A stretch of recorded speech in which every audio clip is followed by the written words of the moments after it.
বেশ কয়েকটি দাবিতে রাজধানীর আগারগাঁওয়ে বাংলাদেশ টেলিযোগাযোগ নিয়ন্ত্রণ কমিশন বিটিআরসি ভবনের সামনে মোবাইল ফোন ব্যবসায়ীদের অবস্থান চলছে সকাল থেকে। সেখানে আছেন আমাদের সহকর্মী আরাফাত সিদ্দিকী। সর্বশেষ পরিস্থিতি তিনি আমাদের জানাবেন। আরাফাত, বিটিআরসির সামনে অবরোধ অব্যাহত রাখা হয়েছে, যদিও জনদুর্ভোগ বিবেচনায় আগারগাঁও মেট্রো স্টেশনের সামনে বা মোড় থেকে সরে গেছে ব্যবসায়ীরা। সর্বশেষ পরিস্থিতি জানাবেন। 3টা দাবি ছিল তাদের।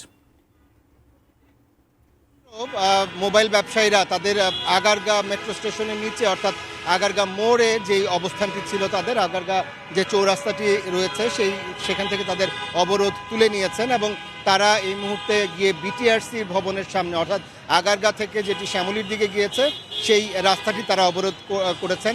তারা যেটি বলছেন যে জনদুর্ভোগ বিবেচনায় তারা এই অবরোধ তুলে নিচ্ছেন। এর আগে আমরা দেখেছি যে আসলে সকাল 11:30টার দিকে তারা এই সড়কের এই ব্যস্ততম মোড়টি তারা অবরোধ করেন, যার ফলে মিরপুরের সঙ্গে কার্যত মিরপুর 10 নম্বর এবং পল্লবীর যাত্রীরা প্রচণ্ড ভোগান্তিতে পড়েছেন আজকে সারাদিন এবং ঘন্টার পর ঘন্টা এখানে যানবাহন আটকে ছিল। এতক্ষণ এই কিছুক্ষণ আগে তারা তাদের অবরোধ তুলে নিয়ে তারা বিটিআরসি ভবনের সামনে গিয়েছেন। জানেন যে সকাল থেকেই তারা বিটিআরসি ভবনের সামনেও ছিলেন এবং তারা মাইকে যেটি বলছিলেন যে বিটিআরসির কর্মকর্তাদের সঙ্গে তাদের যে বৈঠকটি হওয়ার কথা ছিল, যে কারণে তারা সন্ধ্যা 6টা পর্যন্ত সময় দিয়েছিলেন, সেই বৈঠকটিও কার্যত ব্যর্থ হয়েছে। তারা তাদের আন্দোলন অব্যাহত রাখার ঘোষণা দিয়েছেন। একই সঙ্গে তারা জনগণের এই দুর্ভোগ বিবেচনায় তারা এই মোড়ের জায়গাটি অবস্থান তুলে নিয়েছেন, তবে তারা বিটিআরসির সামনে গিয়ে আবারও অবস্থান নিচ্ছেন।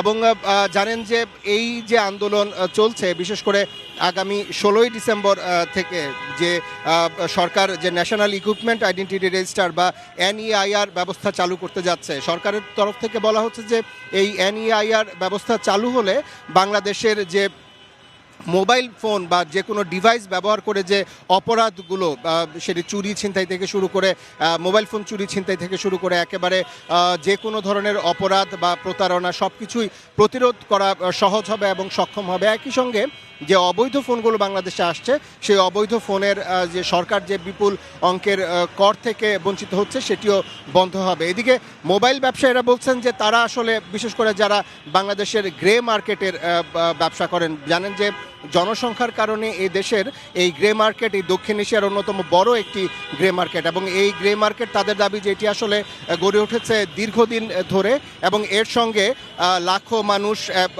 তাদের কর্মসংস্থান এবং তাদের যে পরিবার তাদের জীবিকা তাদের সব কিছু নির্ভর করছে এই মার্কেটের উপরে। তবে তারা এই যে NEIR সিস্টেম সেটির বিরোধিতা করছেন না, তারা শুধু একটু সময় চাইছেন এবং বলছেন যে তাদের উপরে যে আরোপিত প্রায় 56% ট্যাক্স রয়েছে সেটি যাতে সরকার কমিয়ে আনে, তারাও যেন প্রতিযোগিতার মার্কেটে টিকে থাকতে পারেন। এবং যে সিন্ডিকেটের অভিযোগ তারা তুলছেন যে একই ধরনের সিন্ডিকেটে এই মোবাইল ব্যবসায়িক খাত ছেড়ে দেওয়া হচ্ছে, সেটি যাতে কোনোভাবে না হয় সেটি তারা চাচ্ছেন। তো এই ছিল আমার কাছে আগারগাঁও থেকে সবশেষ।